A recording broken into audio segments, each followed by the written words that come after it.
Les pollueurs-payeurs, Sandrine Francisco, sur ce sujet.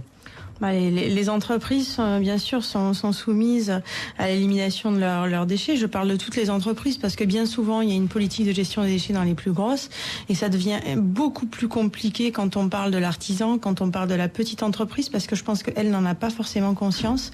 Et aujourd'hui, on se retrouve souvent confronté à des problèmes d'élimination parce que quand ils ont faut calculer leur prix, justement, ils n'ont pas anticipé le coût de l'élimination de leurs déchets derrière.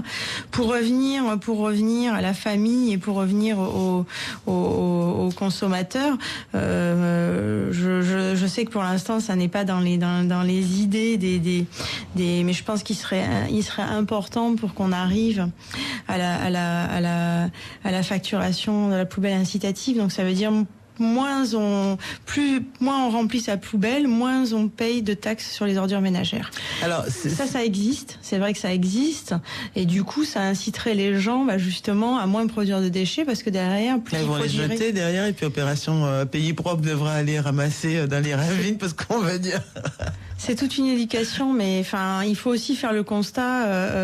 Il faut aussi voir que en réduisant ces déchets, en les recyclant, etc., en compostant ou en mettant dans la poubelle marron quand on a la chance d'habiter dans le sud et d'avoir la poubelle marron, on diminue énormément les déchets en fin de vie.